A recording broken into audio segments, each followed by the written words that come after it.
Welcome back. Well, today I am joined by Elsie Addington, who is here on behalf of the United Mutual Architectural Control and Standards Committee. Well, Elsie, I really appreciate you taking the time. Thank you for joining us. Thank you for having me, Lisa. Now, I understand that there was a meeting and you would like to give us some updates, so go ahead. Yes, Lisa, our last meeting was on July 18th. This is the end of July. Can you believe it? 2020. Mercy. We didn't have any mutual consent applications. Those are like applications when people want to make alterations in their manners, primarily. We didn't have any this month because of the COVID virus. Only previously approved and in-progress alterations have been allowed to continue, as well as emergency repairs and restorations. But we had a treat. The director of maintenance and well, it's a treat for people on my committee, maybe not to everybody in the world. The director of maintenance and control for VMS, Mr. Ernesto Munoz, introduced VMS's new manor alterations manager, Robbie Doncost. And he's a very nice man. The alterations department has been down by several positions in recent weeks, and the addition of Mr. Doncost is much appreciated. Robbie has over 25 years experience in architecture and general contracting. And United ACSC, that's our acronym, is looking forward to working with him. Mr. Munoz also introduced, that was one treat, and then our other treat was that Mr. Munoz introduced VMS, he introduced two expert industrial hygienists from the private sector to make a presentation to the board regarding asbestos issues relating to alterations. Wow, we still have asbestos issues. I'm surprised. We will always have asbestos issues, I'm afraid. And it's a recurring source of concern for residents who didn't anticipate the regulations and the expense related to asbestos when planning alterations to their manners. From time to time, there is the perception that VMS is too stringent in its requirements for strict adherence to federal, state, and local regulations involving this substance. You know, asbestos was once hailed as a boon to industry and construction, but now we know it can be extremely deadly if not handled correctly. That's why they used it everywhere. From the time of its discovery, it was just, wow, this stuff does everything. Insulation, it's just, fireproofing, it's just wonderful stuff. But unfortunately, we found out it was very deadly stuff. Right. And it's unfortunately in pretty much every house built before 1978.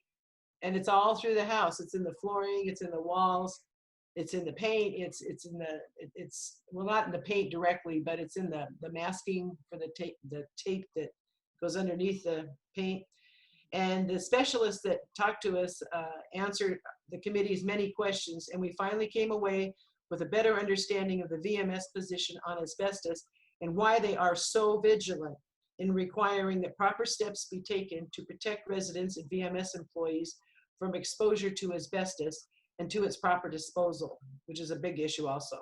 Right. Now I'm sure that many of the residents will have some questions regarding this. Is there a particular website that they can go to get more information?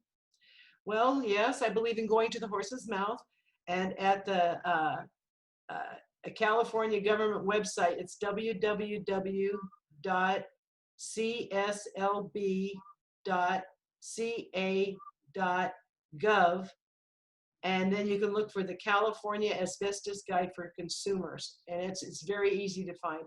Right. In fact, you can even Google just California Asbestos Guide for Consumers, those words, and it'll pop up. And it's an excellent, it's a brochure, but it's rendered online. It's a very good, it's nothing to be afraid of. It's just you need to know what's going to happen, and before you plan your alterations. In the same area of recurring resident misunderstandings, the committee also discussed some recent questions about when United Mutual will or will not repair or replace altered components, which are the responsibility of residents to pay for. The committee discussed this issue at length. The definition of an alteration is, this is in United for these purposes, is, quote, any structural, functional, or aesthetic change to the interior unit, its mechanical systems, or the structural integrity of the building, or any physical, structural, or aesthetic change to the exterior of the unit. So that's inside or outside. If it's attached to the unit and you alter it, it's yours. And if you buy a new unit and somebody else did the structural changes, it's also yours. And that's all laid out in your, I know it's hard when you're buying a manor, looking through all that information, but this is included in the final walkthrough, the preliminary and final walkthrough. It's very clearly spelled out what's an alteration and what isn't an alteration. Okay. Because, okay, sorry, lost my place. Most misunderstandings seem to occur when there's an event such as a roof leak, which may or may not be the responsibility of the mutual. If it's an original, if it's original roof and it leaks, that's the mutual. If it's an alteration roof, that's completely different. But it may or may not be the responsibility of the mutual, and the leak causes damage to alterations components in your manor, such as flooring. Yeah, and I understand that some residents, they think that the mutual will replace the damaged alteration flooring, but that's not the case, right? That is not the case. You are absolutely right. Some residents mistakenly think that the mutual will replace damaged alteration flooring. The resident may be entitled to a relatively small reimbursement allowance based upon the standard component, what it would cost, sorry, what the standard component would cost to replace, but this is not always available. It depends on the circumstances from one to one. And I think in general, the rule of thumb is the mutual is not going to pay for it unless, as opposed to it's going to pay for it unless, okay? It's probably not going to pay for any alteration, flooring or walls or anything. Excuse me, but the mutual virtually never replaces alteration components that become damaged.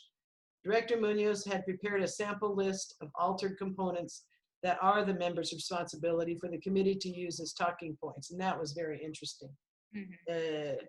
One of the most interesting, well, you're probably like altered countertops, altered flooring, altered handles on your cabinets if you have different burns and cuts on your countertop, alteration countertop,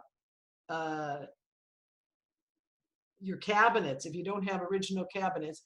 So he made a nice 2-page list for us to talk about, and we did. These are the members' responsibility. Okay, I got that, sorry. Most of these misunderstandings would be moot if the member had purchased H06 insurance.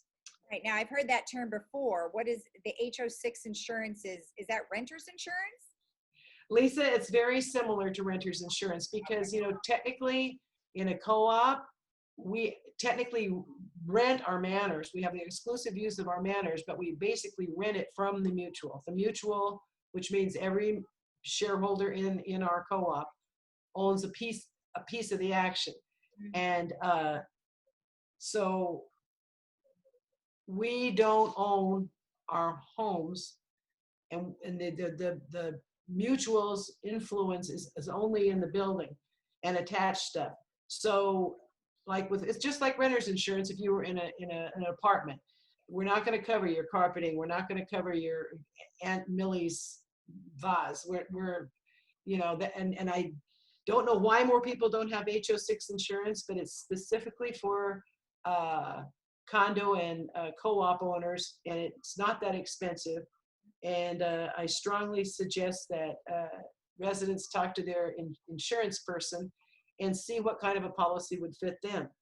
Because it also, the H06 insurance also can cause, has liability attached to it if you want. And that covers damage caused by your unit on other units, like that nice lady downstairs and your leak tears out her ceiling. So, and she has to leave, et cetera, et cetera. Well, H06 policies will cover that. whereas in many cases, without the insurance, the resident is also responsible for that expense, and it can get very pricey. So we also talked about, we're full of interesting topics in my committee, and we talked about dry rot quite a bit, dry rot inspection, which dry rot, like termite infestation, is a fact of life for most older homes in California, especially along the coast. Currently, units are examined for exterior dry rot during the prior to paint program, which is on a 10-year cycle. But fortunately, there's good news. Dry rot doesn't spread quickly, and the current 10-year cycle inspections are functioning well. Great. And our next alterations meeting will be on a different day. We're usually on a Thursday, but because of scheduling conflicts during this budgeting season, we will be on a meeting on Friday, August 21st at 9:30, and it will be a virtual meeting. Fantastic. Well, you know what? You're so funny because at the beginning of all this, you're like, I know it's dry, but I just love it. So we're really glad that you love it. Thank you, Lisa. Somebody's got to love it. No, but you're very kind. So thank you for sharing all that information with us, and you have a good day. Thank you, Lisa. You too. Okay. And we'll be right back after this.